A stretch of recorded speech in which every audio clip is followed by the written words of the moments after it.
So when students are looking for information about CPL right now, they may search multiple college websites, multiple CPL landing pages, and upload JSTs and request information from multiple websites. But with the new student portal, students can create a CPL profile where they can upload their joint service transcript, industry certifications, or exam scores in one place. And what they add is matched to faculty-approved ACE and MAP exhibits from across all of the colleges. Once students see matches, they can request a CPL review from any college. And when they do that, their information will be viewable in student intake. So they go right into our existing process. What makes this different than a CPL landing page? On a CPL landing page, students can also request a CPL review or upload their joint service transcript. Well, an individual CPL landing page shows every exhibit available at the college, which is extremely powerful information, but could be overwhelming for a student to search what is going to match their expertise.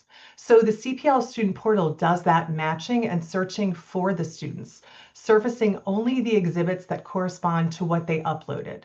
And students are still getting the benefit of the college landing page because all of that information that you've entered over the years is powering the student portal. Just a little bit more about the portal before I show it to you. We're trying to streamline the process for students so they're not uploading their JST at multiple landing pages. And the great thing about this will be that everything they upload through the student portal shows in student intake. So if they upload documents, those show up as attachments. If they add additional information in their profile in the portal, it's going to show in the notes section. So no extra work will be required by MAP users to retrieve that information. You don't have to go into the student portal to get it. We're going to move it from the student portal into the MAP platform as soon as a student does a CPL request. So how do students use the portal? They can create an account with just their first name, last name, and email. They don't need a CCC Apply ID. They don't need a student ID. They don't need to declare a school or declare a major or a degree. It's very open for them. Then they build a CPL profile where they can add details about their work. They can add their JST, exam reports, certifications, and other information. After they start adding information to their CPL profile, they will be presented with CPL opportunities that match what they have entered. And then if they want, they can request a CPL review. And like I said, they will end up in the student intake. Once they request that CPL review, they'll be marked as a public student. So they'll have that little icon there. And if you are a MAP user with student contact checked off in your profile, you will receive an email every time a student does this. So at the very end of this demonstration, I am going to make a couple suggestions to make sure that your request CPL button does show in the student portal and the right people are getting the emails when a student does request a CPL review. So the student portal is located at creditforbeingyou.org. The homepage was written in part by myself, Sarah DeSalle, and Janelle Brecky. So I really have to thank them because it was, I think, a tough job to try to introduce credit for prior learning to people who may or may not even be intending to attend school at this point. So we really wanted to give them an opportunity to learn more. We want to show them that credit for prior learning is an opportunity and something that could potentially save them time and money. So once a student is inside the student portal, they're going to build their profile. And there are 8 different sections. The first one is their personal info, name, and email. It's done as soon as they create an account. Secondly, they can upload their joint service transcript. And once they do that, it will be parsed the same way in the MAP platform a JST is parsed. Students can skip any section they want. So if they're not a military member, they can go ahead and skip section 2. Section 3 is where students can upload professional certifications and licenses, and they will be searched against the MAP exhibits. Students can upload a resume. They can upload an exam score report that will also be searched against MAP exhibits. And then students can talk about their language fluency and select other skills that they may have. And lastly, students can add a bio. They can also add more information. And in the example I'm going to show you of a student I created this morning, you'll see why that additional info section might be really helpful for a student. So all of this information that a student adds, whether or not they do 2 of the sections or all 8 of the sections, if they do a request CPL review, this information will be moved into the student intake. So there's nothing here that is wasted or lost. Even if no exhibit was matched to their skill, it's still in there for a counselor to review. We really made an effort to match what the student puts in their profile to existing exhibits, but our goal is to guide students to have conversations with counselors based on everything they've entered. So I'm going to go ahead and log in as a student really quickly. This is the homepage. Please feel free to check it out, creditforbeingyou.org.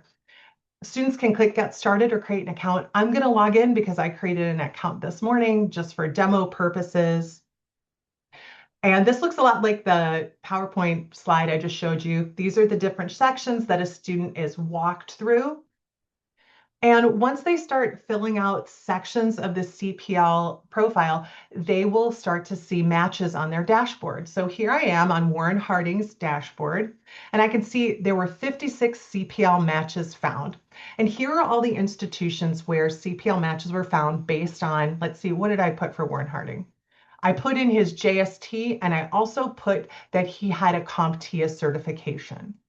So that's what we're matching against.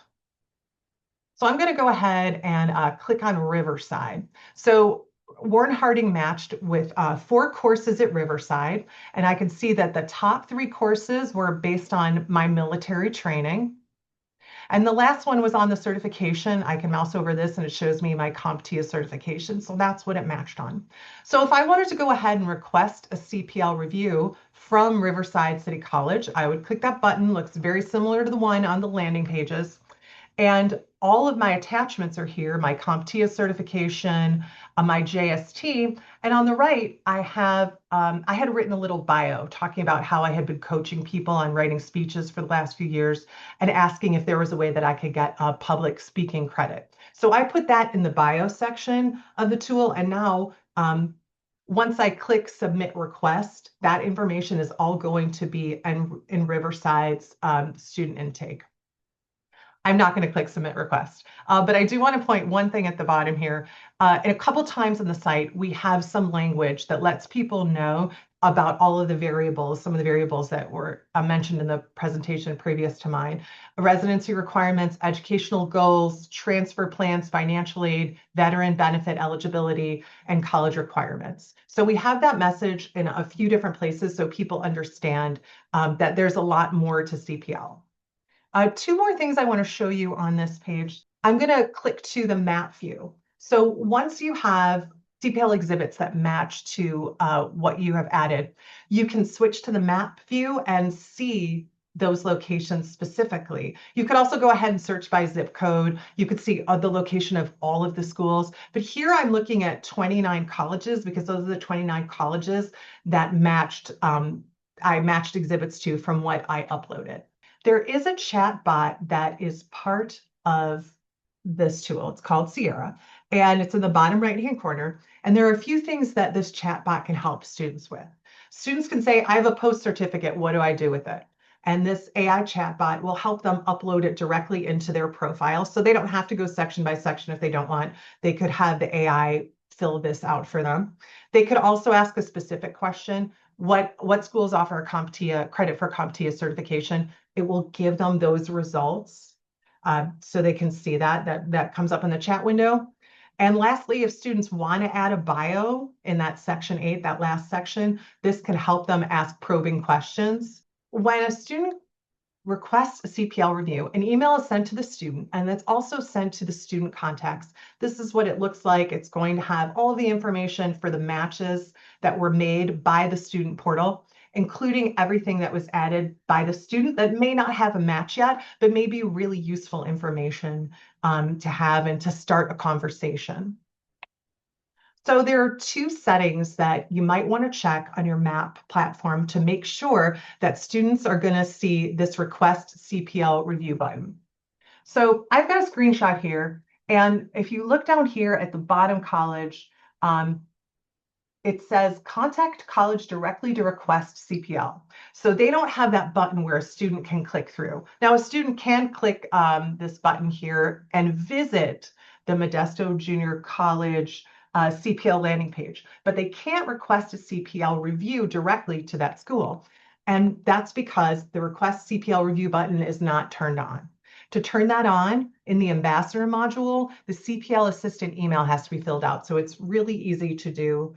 If you come to office hours right afterwards, we can go in a room and I can show you how to do that, or you can talk to your ambassador at your school. But that's the way you turn on that request CPL review button. So just to be clear, all of the exhibits that match for that student from your school will always show in the dashboard, but they may not be able to contact you as smoothly as the schools that had that button turned on. And the last little bit of configuration would be if you wanted to receive these emails, you wanted to make sure that people at your school are receiving the emails from students who are going to show up in student intake. You want to make sure that the checkbox for student contact is checked on the user's profile. And an ambassador can go and check that. And also if you have a MAP account in the upper right-hand corner when you're logged into MAP, you'll see your name, you'll see a little button to edit your profile. That's where this screenshot's from. So you can turn that on for yourself. And it's probably a good idea just to make sure that it is turned on and it's still the right contact. We do have a short video that we made about the student portal to help other people who couldn't come to this webinar, who don't have time to go through the deck. It's just a minute and a half. I've got that link here.